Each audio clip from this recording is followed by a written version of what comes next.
राधे राधे। कैसे हैं आप लोग? ईश्वर कृपा से आप सब अच्छे होंगे। ईश्वर सबसे कृपा बनाए रखें, सबका कल्याण करें। आज हम बताने जा रहे हैं श्रीमद् भागवत महापुराण का दसम स्कंद का 36वां अध्याय। उसके उसका शीर्षक है अरिष्टासुर का उद्धार और कंस का श्री अक्रूर जी को ब्रज में भेजना। उसके पहले हम कहना चाहेंगे, यदि आपने हमारे चैनल को सब्सक्राइब नहीं किया तो प्लीज़ हमारे चैनल को सब्सक्राइब कर लीजिए और बेल आइकन बटन आवाज़ दबा दीजिए, जिससे कि हमारे आने वाले सारे वीडियोस आपको प्राप्त हो सके और आपको पास नोटिफिकेशन पहुंच सके। यदि आपको हमारी कथा अच्छी लग रही है तो वीडियो को लाइक शेयर अवश्य कीजिए, कमेंट में राधे राधे अवश्य लिखिए। चलिए अब चलते हैं कथा की तरफ। श्रीमन्नारायण नारायण हरि हरि बसवन्नारायण नारायण हरि हरि तेरी लीला सबसे प्यारी प्यारी, हरि हरि तेरी लीला सबसे न्यारी न्यारी, हरि हरि नारायण नारायण हरि हरि नारायण नारायण हरि हरि। राधे राधे। बोलो कृष्ण कन्हैया लाल की जय। श्री सुखदेव जी कहते हैं, परीक्षित, जिस समय भगवान श्री कृष्ण ब्रज में प्रवेश कर रहे थे और वहां आनंदोत्सव की धूम मची हुई थी, उसी समय अरिष्टासुर नाम का एक दैत्य बैल का रूप धारण करके आया और ककुद बोलते हैं कंधे का पुट्टा या थुआ और उसको बोलते हैं, तो उसका कुकुद या थुआ और डील डॉल दोनों ही बहुत बड़े बड़े थे। वह अपने खुरों को इतने जोर से पटक रहा था कि उससे धरती कांप रही थी। वह बड़े जोर से गरज रहा था और पैरों से धूल उछालता जाता था। पूंछ खड़ी किए हुए था और सींगों से चारदीवारी, खेतों की मेड़ आदि तोड़ता जाता था। बीच बीच में बार बार मूतता और गोबर छोड़ता जाता था। आंखें फाड़कर इधर उधर दौड़ रहा था। परीक्षित, उसके जोर से हकड़ने से निष्ठुर गर्जना से भयावह स्त्रियों और गौओं के 3-4 महीने के गर्भ स्रवित हो जाते थे और 5-6 महीने के गिर जाते थे। और तो क्या कहूँ, उसके ककुद को पर्वत समझकर बादल उस पर आकर ठहर जाते थे। परीक्षित, उस तीखे सींग वाले बैल को देखकर गोपियां और गोप सभी भयभीत हो गए। पशु तो इतने डर गए थे कि अपने रहने का स्थान छोड़कर भाग ही गए। उस समय सभी ब्रजवासी श्री कृष्ण हमें इस भय से बचाओ, इस प्रकार पुकारते हुए भगवान श्री कृष्ण की शरण में आए। भगवान ने देखा कि हमारा गोकुल अत्यंत भयातुर हो रहा है। तब उन्होंने डरने की कोई बात नहीं है यह कहकर सबको ढांढस बंधाया और फिर वृषासुर को ललकारा। अरे मूर्ख महादुष्ट, तू इन गौओं और ग्वाल वालों को क्यों डरा रहा है? इससे क्या होगा? देख देख तुझ जैसे दुरात्मा दुष्टों का बल का हवन चूर चूर कर देने वाला यह मैं हूँ। इस प्रकार ललकार कर भगवान ने ताल ठोकी और उसे क्रोधित करने के लिए वे उसके एक सखा के गले में बाहर डालकर खड़े हो गए। भगवान श्री कृष्ण की इस चुनौती से वह क्रोध के मारे तिलमिला उठा और अपने खुरों से बड़े जोर से धरती को खोदता हुआ भगवान श्री कृष्ण की ओर झपटा हुआ है। उस समय उसकी उठाई हुई पूंछ के धक्के से आकाश के बादल तितर बितर हो गए थे। इतने उसने अपने तीखे सींग आगे कर लिए और लाल लाल आंखों से टकटकी लगाकर श्री कृष्ण की ओर टेढ़ी नजर से देखता हुआ वह उन पर इतने वेग से टूटा मानो इंद्र के हाथ से छोड़ा हुआ वज्र हो। भगवान श्री कृष्ण ने अपने दोनों हाथों से उसके दोनों सींग पकड़ लिए और जैसे ही एक हाथी अपने से भिड़ने वाले दूसरे हाथी को पीछे हटा देता है, वैसे ही उन्होंने उसे 18 पग पीछे ढेल कर गिरा दिया। भगवान के इस प्रकार ढेल देने से वह फिर तुरंत ही उठ खड़ा हुआ और क्रोध से अचेत होकर लंबी लंबी सांस छोड़ता हुआ फिर उन पर झपटा। उस समय उसका सारा शरीर पसीने से लथपथ हो रहा था। भगवान ने जब देखा कि वह अब मुझ पर प्रहार करना ही चाहता है, तब उन्होंने उसके सींग पकड़ लिए और उसे लात मारकर जमीन पर गिरा दिया और फिर पैरों से दबाकर इस प्रकार उसका कचूमर निकाला कि जैसे कोई गीला कपड़ा निचोड़ रहा हो। इसके बाद उसी का सींग उखाड़कर उसको खूब पीटा, जिससे वह पड़ा ही रह गया। परीक्षित, इस प्रकार वह दैत्य मुंह से खून उगलता और गोबर मृत गोबर मूत करता हुआ पैर पटकने लगा। उसकी आंखें उलट गईं। उसने बड़े कष्ट के साथ प्राण छोड़े। तब देवता लोग भगवान पर फूल बरसा बरसाकर उनकी स्तुति करने लगे। जब भगवान श्री कृष्ण ने इस प्रकार बैल के रूप में आने वाले अरिष्टासुर को मार डाला, तब सभी गोप उनकी प्रशंसा करने लगे। उन्होंने बलराम जी के साथ गोष्ठ में प्रवेश किया और उन्हें देखकर गोपियों के नयन मन आनंद से भर गए। परीक्षित, भगवान की लीला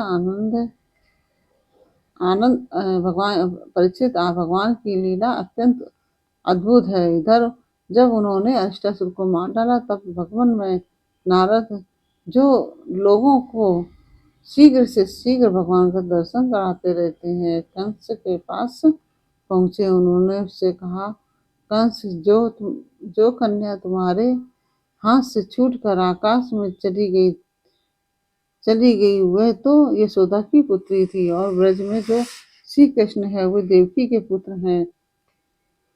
वहाँ जो बलराम जी हैं वे रोहिणी के पुत्र हैं। वसुदेव ने तुमसे डरकर अपने मित्र नंद के पास उन दोनों को रख दिया है। उन्होंने ही तुम्हारे अनुचर दैत्यों का वध किया है। यह बात सुनते ही कंस की एक एक इंद्री क्रोध के मारे कांप उठी। उसने वसुदेव जी को मार डालने के लिए ही तुरंत तीखी तलवार उठा ली, परंतु नारद जी ने रोक दिया। जब कंस को यह मालूम हो गया कि वसुदेव के लड़के ही हमारी मृत्यु के कारण है, तब उसने देवकी और वसुदेव दोनों ही पति पत्नी को हथकड़ी और बेड़ी से जकड़कर फिर जेल में डाल दिया।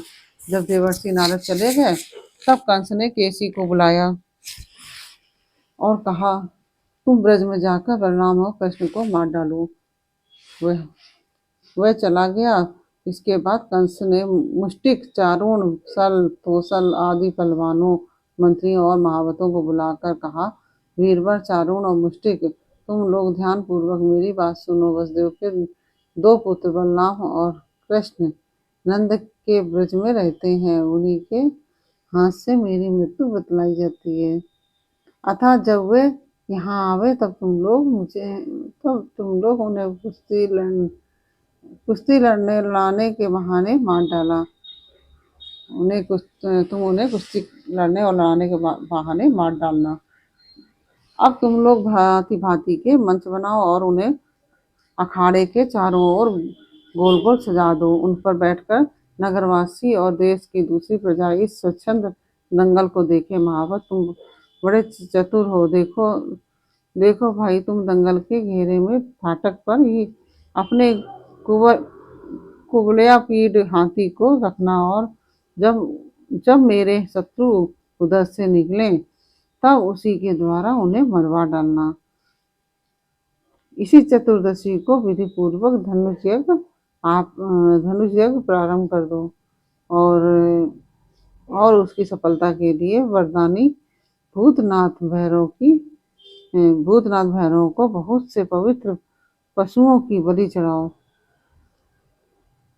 परीक्षित, कंस तो केवल स्वार्थ साधन का सिद्धांत जानता था, इसलिए उसने मंत्री, पहलवान और महावत को इसलिए उसने मंत्री, पहलवान और महावत को इस प्रकार आज्ञा देकर श्रेष्ठ यदुवंशी अक्रूर जी को बुलाया और उनका हाथ अपने हाथ में लेकर बोला, अक्रूर जी, आप तो बड़े उदार दानी हैं, सब तरह से मेरे आदरणीय हैं। आज आप मेरा एक मित्रोचित काम कर दीजिए, क्योंकि भोजवंशी और वृषवंशी यादवों में आप वृषवंशी यादवों में आपसे बढ़कर मेरी भलाई करने वाला कोई दूसरा नहीं है। यह काम बहुत बड़ा है, इसलिए मेरे मित्र, मैंने आपका आश्रय लिया है। ठीक वैसे ही जैसे इंद्र समर्थ होने पर भी विष्णु का आश्रय लेकर अपना स्वार्थ साधता है, स्वार्थ साधता रहता है, आप नंद राय के ब्रज में जाइए और वसुदेव जी के 2 पुत्र हैं, उन्हें इसी रथ पर चढ़ाकर ले आइए। बस अब इस काम में देर नहीं होनी चाहिए। सुनते हैं विष्णु के भरोसे जीतने वाले देवताओं ने उन दोनों उन दोनों की उन दोनों को मेरी मृत्यु का कारण निश्चित किया है। इसलिए आप उन दोनों को तो ले ही आइए, साथ ही नंद आदि गोपों की भी बड़ी बड़ी भेंटों के साथ गोपों को भी ले आइए। यहाँ आने पर मैं उन्हें अपने काल के समान कुबलिया पीढ़ हाथी से मरवा डालूंगा। यदि वे कदाचित उस हाथी से बच गए तो मैं अपने वज्र के समान मजबूत और फुर्तीले पहलवान मुष्टिक चारों आदि से उन्हें मरवा डालूंगा। उनके मारे जाने पर वसु और ऋषि भोज और दशार्य वंशी उनके भाई बंधु शोकातुर हो जाएंगे। फिर उन्हें मैं अपने हाथों से मार डालूंगा। मेरा पिता उग्रसेन जो तो बूढ़ा हो गया है, परंतु अभी उसको राज्य का लोभ बना हुआ है। यह सब कर चुकने के बाद मैं उसको उसके भाई देवक को और दूसरे को भी जो मुझसे द्वेष करने वाले हैं, उन सबको तलवार की घाट उतार दूंगा। मेरे मित्र अक्रूर जी, फिर तो मैं होऊंगा और आप होंगे और तथा होगा इस पृथ्वी का अकंटक राज्य। जरासंध हमारे बड़े बूढ़े ससुर हैं और वानर राज द्विविध मेरे प्यारे सखा हैं। संवरासुर, नरकासुर और वारासुर ये तो मुझसे मित्रता करते ही हैं, मेरा मुंह देखते रहते हैं। इन सब की सहायता से मैं देवताओं के पक्षपाती नरपतियों को मारकर पृथ्वी का अकंटक राज भोगूंगा। यह सब अपनी गुप्त बातें मैंने आपको बतला दी। अब आप जल्दी से जल्दी बलराम और श्री कृष्ण को ले आइए।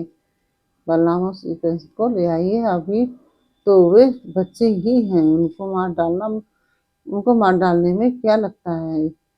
उनसे केवल इतनी ही बात कहिएगा कि वे लोग धनुष्य के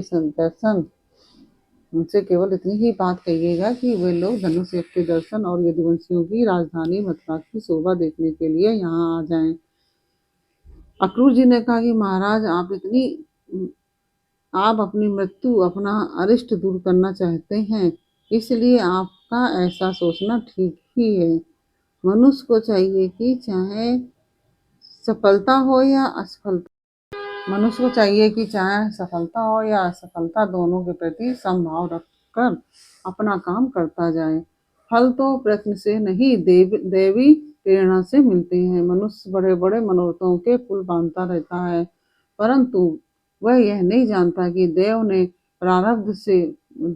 प्रारब्ध ने इसे पहले से ही नष्ट कर रखा है। यही कारण है कि कभी प्रारब्ध के अनुकूल होने पर प्रयत्न सफल हो जाता है तो वह हर्ष से फूल उठता है, और प्रतिकूल होने पर विफल हो जाता है तो वह शोकग्रस्त हो जाता है। फिर भी मैं आपकी आज्ञा का पालन पालन तो कर ही रहा हूँ। श्री सुखदेव जी कहते हैं, कंस ने मंत्रियों और अक्रूर जी को इस प्रकार की आज्ञा देकर उसको विदा कर दिया।